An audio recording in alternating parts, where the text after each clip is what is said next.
नमस्कार. रामकृष्ण हरी. आजचा अभंग आहे बघा. असुरी स्वभाव निर्दय अंतर, निष्ठुर मानसी अतिवादी.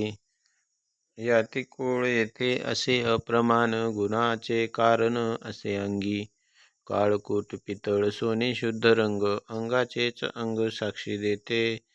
तुका म्हणे बरी जाती सवे भेटी, नवनीत पोटी साठवले.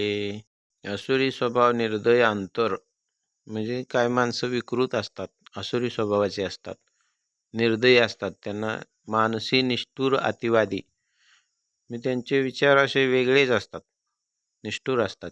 हे पहिलं चरण आहे. याती कुळ येथे असे अप्रमाण, गुणाचे कारण असे अंगी. इथं जाती वगैरे महत्त्वाच्या नाहीत, उच्च नीच जाती ते काय महत्त्वाचं नाही. गुणाचे कारण म्हणजे गुणानुसार आणि कर्मानुसार त्यांना ओळखलं पाहिजे. काळकूट पितळ सोने शुद्ध रंग, अंगाचेच अंग साक्षी देते. पितळ आणि सोनं ह्यातलं आपल्याला समजते लगेच, सोनं काय आहे, पितळ काय आहे.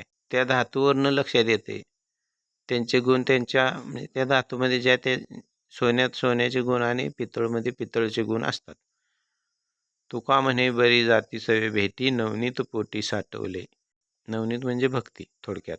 माणूस जातीचा म्हणायचा, त्यांची भेट घेतली पाहिजे. अशी लोक आपल्याला भेटली पाहिजेत. आसुरी स्वभाव म्हणजे हे माणसांचा स्वभाव सांगितलेला आहे. तिथं जातीचं काय, याती कुळ येथे त्याचं काय महत्त्व नाही. जातीला सोनं आणि पितळ ओळखलं पाहिजे.